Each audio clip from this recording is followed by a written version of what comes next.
My name is Emily Hayes. I'm 22, a senior studying psychology at a small liberal arts college in the Midwest. Most of my time is spent working on my thesis, which was guided by Dr. Harding, my mentor and professor. He wasn't just any professor, he really cared about his students. He'd listen to our problems and help us navigate through the toughest parts of our work. But a few months ago, something happened that I'll never forget, and it still haunts me. Dr. Harding was known for being precise, on time, and organized. But about 2 weeks before he disappeared, I noticed something off. He'd show up late to our meetings, disheveled, and seemed distracted, like his mind was somewhere else. I asked him if everything was okay, but he would just brush it off with a smile, saying he was dealing with a lot of personal stuff. I didn't push, thinking it wasn't my place. One day, Dr. Harding didn't show up for our scheduled meeting. I waited in his office for over an hour, but he never came. The next day, I heard rumors around campus that he'd left town suddenly, that he'd taken a leave of absence. None of this made sense. He never mentioned any plans to leave. I tried reaching out to him through email and phone calls, but there was no response. Something in my gut told me that this wasn't right. He wouldn't just vanish like that. I started digging around, looking into Dr. Harding's life to see if I could find any clues. I wasn't trying to be a detective. I just needed answers. It didn't take long for me to discover that Dr. Harding had been involved in something far more sinister than I had imagined. He had been investigating unethical practices at the college, specifically some shady financial dealings involving research grants and donations. He had stumbled onto something big and dangerous, and he was trying to expose it. The more I looked into it, the more I started to feel like I was being watched. I'd get these strange phone calls, just silence on the other end, and then they'd hang up. And then the messages started. They were anonymous, sent to my phone from untraceable numbers. The messages warned me to stop asking questions, to leave well enough alone. Stop dating, or you'll end up like him, one of them read. Fear began to grip me. I didn't know who was behind it, but I knew that whoever it was had the power to make people disappear, and they knew I was getting too close. One night, while I was in the library late, studying, I swear I saw a figure standing just outside the window, staring at me. When I looked up, they were gone. But I knew I wasn't imagining things. I was being followed. Eventually, I found out the truth in the worst possible way. Dr. Harding had been murdered. I stumbled upon this information while going through some of his old notes and documents he had left in his office. Hidden deep within a file labeled Project Integrity, there were encrypted emails between him and someone named X. They were discussing evidence that implicated several high-ranking college officials in embezzlement and covering up serious crimes on campus. Dr. Harding had found enough proof to bring them down, but before he could go public with it, they silenced him. I was terrified. I went to the police, trembling as I explained everything I had uncovered. But when the officers took my statement, they didn't seem concerned. The investigation into Dr. Harding's disappearance had been closed almost as soon as it began. They told me there was no evidence of foul play, that he had likely just left on his own accord. I couldn't believe it. It was clear that someone was pulling strings, making sure the truth never came to light. After that, I never felt safe on campus again. Every shadow felt like a threat. Every glance from a stranger made me feel like they knew. I started skipping classes, isolating myself in my dorm room, constantly looking over my shoulder. I tried to keep going, to act like everything was normal, but deep down, I knew it wasn't. Dr. Harding had been killed to protect the college's dirty secrets, and I was just a loose end they hadn't tied up yet. I eventually dropped out. The stress became too much, and I couldn't live in constant fear anymore. I left the college, but the memories haven't left me. I still wake up in the middle of the night, my heart racing, thinking someone's standing in the dark corner of my room, waiting to finish what they started.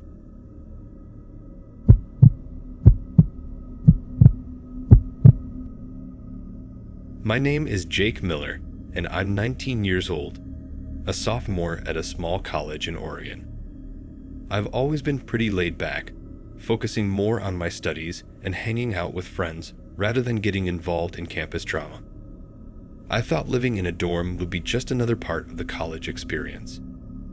Sharing a small space with someone you barely know, making it work. My roommate, Kyle, seemed like an alright guy when we first met. He was quiet, kept to himself mostly, which was fine by me. We didn't talk much, but we got along well enough. But things changed over the course of a few months. It started with little things I tried to brush off as nothing. One night, I came back to the dorm after studying late and noticed Kyle stuffing something under his bed. It was a shirt, and it had blood on it. My first instinct was to ask him about it, but I didn't. I told myself it could have been from an accident or something. Maybe he cut himself, and I was overreacting. But it didn't sit right with me. Kyle started acting weirder after that. He'd stay up late, whispering on his phone in the middle of the night when he thought I was asleep. I could never make out what he was saying, but it sounded tense, almost like he was arguing with someone. Then there were the looks he'd give me, cold, almost calculating. It felt like he was studying me, watching my every move. I began to feel uneasy around him, but I didn't want to be paranoid. I told myself it was just stress from classes, from being cooped up in a small room together all the time. The real turning point came one night when I came back to the dorm earlier than usual. Kyle didn't hear me come in. He was sitting at his desk, his back to me, watching something on his computer. I froze when I saw what was on the screen: violent crime videos. They weren't documentaries or news reports. These were raw, graphic videos, the kind you'd have to go looking for in the dark corners of the internet. It was sickening. My stomach turned, and I felt this cold chill run down my spine. I didn't know what to do. My heart was racing, and I could feel my hands shaking. I wanted to turn around and walk out, pretend I never saw it, but I couldn't. I had to confront him. So I called his name, trying to keep my voice steady. Kyle didn't even flinch. He just slowly turned around in his chair and stared at me with this dead look in his eyes. I asked him what he was watching, trying to sound casual, but my voice cracked. Kyle just smiled, this creepy, knowing smile. Then, out of nowhere, he admitted it. He told me he had killed someone. He said it so calmly, like he was telling me he had just picked up groceries or something. He said it happened back in his hometown, that it was an accident at first, but the way he talked about it, I knew it wasn't an accident. There was no regret, no guilt in his voice, just excitement.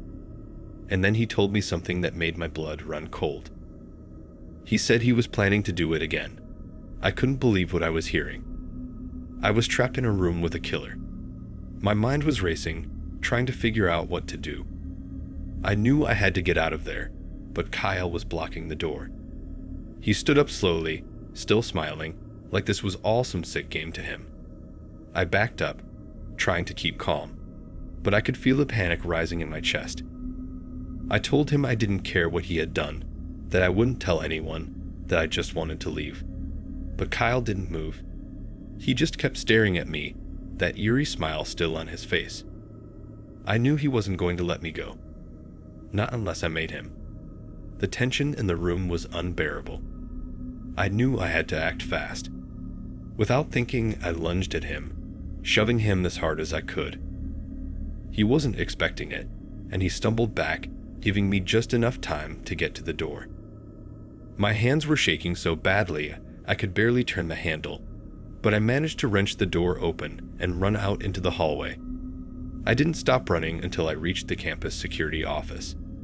The police came, and Kyle was arrested that night. I told them everything, but even after he was taken away in handcuffs, I couldn't shake the fear. I couldn't stop thinking about how close I had come to being his next victim. It's been months since that night, but I still can't sleep properly.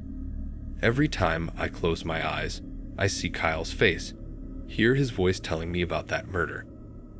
I moved out of the dorms, but no matter where I go, I can't escape the feeling that someone is watching me, waiting for the perfect moment to strike again.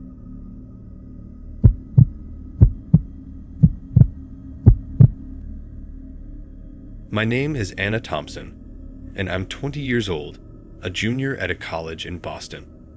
It's a prestigious school, and the pressure here is intense. I was drowning in work, especially with midterms coming up. A few of my classmates formed a study group for our criminology class, and I joined, thinking it would help me stay on track. At first, everything was fine. We met at the library a couple of times a week, and everyone seemed friendly enough. One guy, Michael, stood out though. He was quiet most of the time, but when the conversation shifted to true crime cases, he became a little too interested, while the rest of us would talk about solving the crimes. Michael always focused on the disturbing details, the blood, the violence. He'd make comments like, if the killer had done this instead, they would have gotten away with it. We'd laugh it off at first, thinking he was just really into the subject. But as time passed, it started to feel off. One night, after a late study session at the library, I received a message from one of the other group members, Olivia. It was short and to the point. Be careful around Michael. I think he's dangerous. My heart skipped a beat when I read it. I didn't know what to make of it. Olivia didn't explain further, and when I tried to ask her about it the next day, she just shrugged it off, like she didn't want to talk about it. The next day, something horrifying happened. One of our classmates, Laura, didn't show up to class. At first, we all thought maybe she was just sick or slept in. But later that afternoon, the news broke. Laura had been found dead in her apartment. The police weren't releasing many details, but rumors started flying around campus that she had been murdered. I couldn't stop thinking about what Olivia had said. Could Michael have something to do with it? The thought made me sick, but it seemed impossible. I mean, we had all just studied together the night before. Michael was strange, sure, but a killer. That night, I couldn't sleep. Every noise outside my dorm room made me jump. I kept replaying all the weird things Michael had said, the way he seemed to enjoy talking about the perfect crime. My mind was racing. What if Olivia was right? What if Michael really was dangerous? The next day, Michael didn't show up for class either. That's when I started to panic. No one had heard from him since our last study session. The police were on campus, questioning students about Laura, and I knew I had to tell them about Michael's strange behavior. But part of me was terrified. What if it was nothing? What if I was just being paranoid? As the day went on, more and more people started talking. Someone said they saw Michael leaving campus late the night Laura was killed. Another person claimed to have heard a loud argument coming from Laura's apartment the night before. By evening, it seemed like everyone had come to the same conclusion. Michael was involved. The police started looking for him, but it was like he had vanished. No one knew where he was, and that only made everything worse. I started looking over my shoulder everywhere I went, half expecting to see him lurking around every corner. I couldn't shake the feeling that he was watching me, waiting for the right moment. A week passed, then two. The tension on campus was unbearable. Every time I walked to class, I felt like someone was following me. Every time I went to the library, I couldn't focus, constantly checking the door, fearing Michael would walk in. It's been a month now, and there's still no sign of Michael. The police are still investigating, but they haven't found anything. The thought that he's still out there, somewhere, haunts me every day. I keep telling myself that it's over, that he's long gone, but deep down, I know he could come back at any moment. I haven't gone back to the study group since. I can't. The fear that Michael might return, that he's still watching, is always there, lurking in the back of my mind.